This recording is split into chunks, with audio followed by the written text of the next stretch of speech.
Hello best learners, this is Mustafa here at Learn with the Best, and today we're going to be discussing Robert Greene's 48 Laws of Power, law number 33, discovering each man's thumbscrew.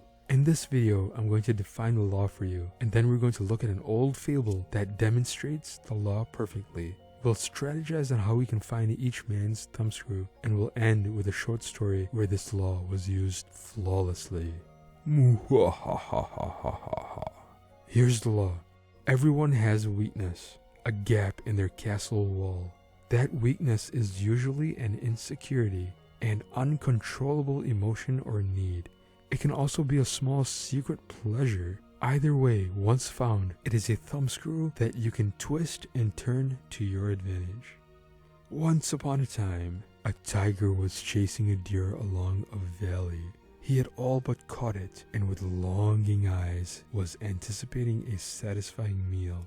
It seemed as if it were impossible for the deer to escape, because a deep ravine appeared to block the way for both the hunter and the hunted. But the nimble little deer, gathering all its strength, shot out like an arrow from a bow across the chasm and stood still on the rocky cliff at the other side. The tiger pulled up short in fear of the long fall below. And at that moment, his friend, the fox, appeared to be nearby. "Hey, what you doing there, bro? With all your strength and agility, why do you yield to a weak little deer? If you should miss your mark, yeah, the fall would surely mean certain death. However, I am 100% sure of your strength and dexterity, bro." The tiger's blood began to boil with pride and arrogance. He flung himself with all of his might, but he could not clear the chasm, and so down he tumbled, killed by the fall. The fox cautiously made his way down to the bottom, paid his respects, and within a month picked the tiger's bones clean. What a dick. If you can discover your target's thumbscrew, what makes him tick, you can pull his strings like a master puppeteer. We all build up resistances through our lives that we wear like armor to defend against the actions of others. However, it's critically important to understand that our armor has severe weaknesses that, if discovered by our rivals, can be used against us as thumbscrews. Let's take me, for instance. Obviously, I know the 48 laws of power like the back of my hand, and so I believe that I will be well prepared for any situation.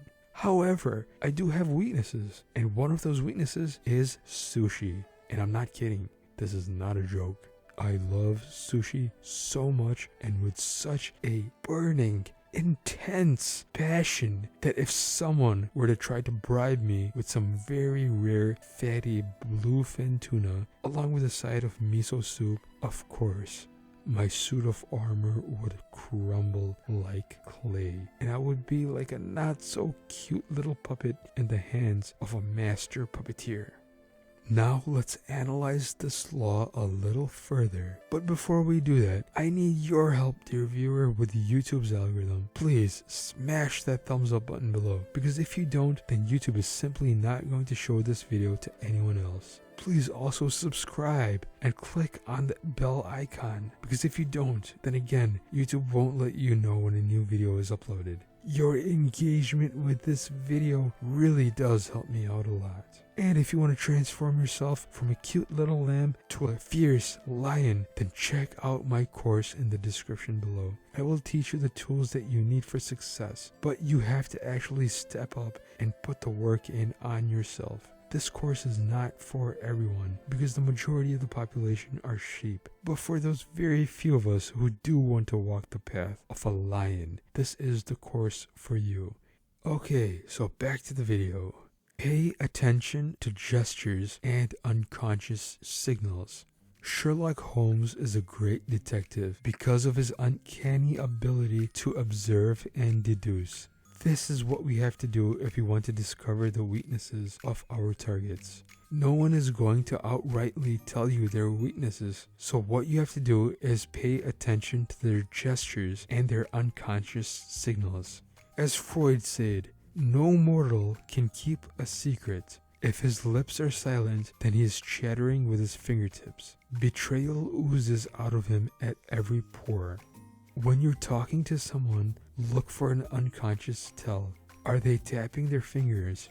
Are they clearing their throat one too many times? Are their feet bouncing up and down? Depending on the questions you're asking them, if they reveal a tell, it means there's far more going on beneath the surface than they're trying to let on with the verbal. If you can observe and deduce, you will discover a few of your target's thumbscrews. Find the helpless child.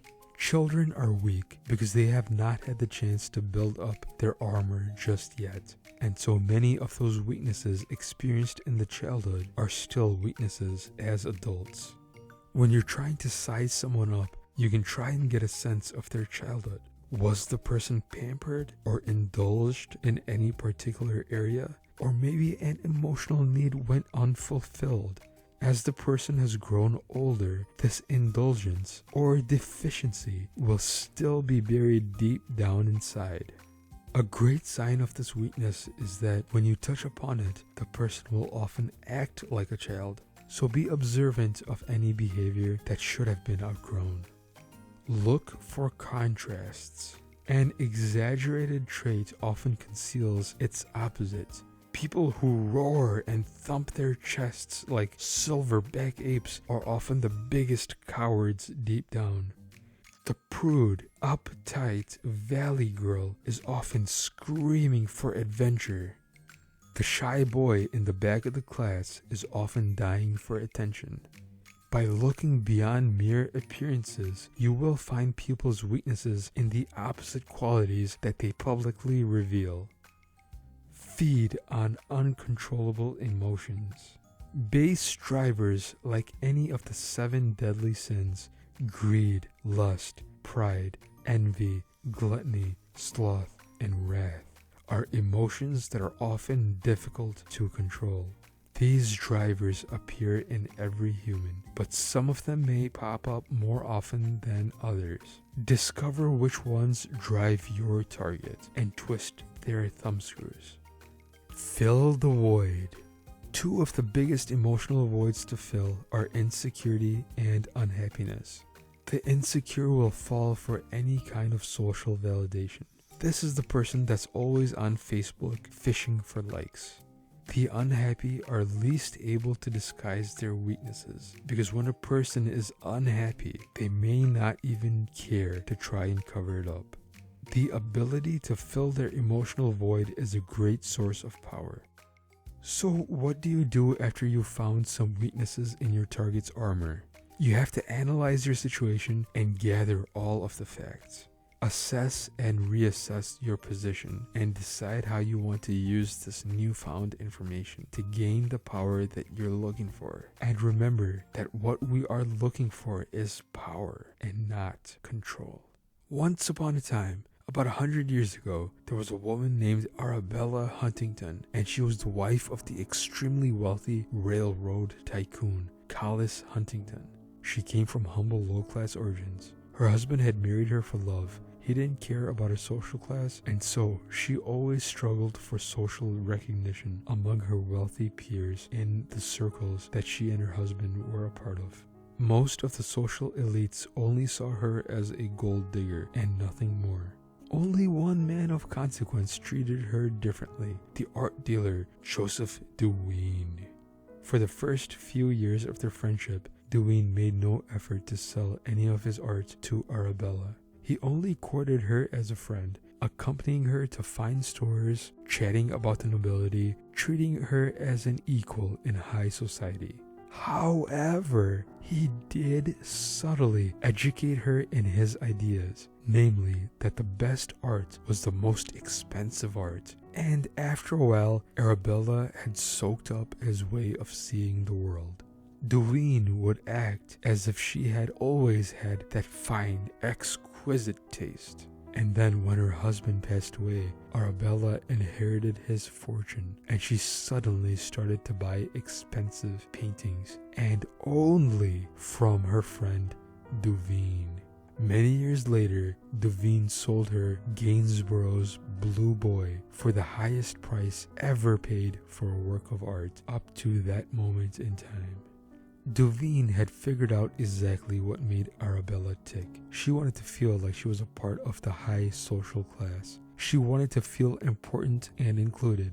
She was so insecure about her lower class background, and she needed validation of her new social status. Devine was happy to oblige. Okay, I think we should end the video here. If you like my YouTube content and you want to support me and the creation of more content, then please check out my Patreon link pinned in the top comments below. I upload new videos every Friday for my Patreon subscribers that go deeper into my life regarding the 48 laws. These videos are a bit more raw and untamed than my usual videos here on YouTube. And if you're a patron of mine already, then I want to thank you from the bottom of my heart. Because it's people like you who truly make all of this content even possible in the first place. I hope you enjoyed this animated video on Robert Greene's 48 Laws of Power. Law number 33, discover each man's thumbscrew. And remember, you only retain about 10% of what you learned the first time around. So watch this video through a few times and then come back to it again and again in order to really understand and ingrain all of the material into your mind. Thanks, and I'll see you next time for Robert Greene's 48 Laws of Power, Law number 34. Hey sweetheart, can you tell me how this sounds? Oh, ha ha ha ha ha ha ha. That sounds cute. Moo ha ha ha ha ha ha ha ha. Moo ha ha ha ha.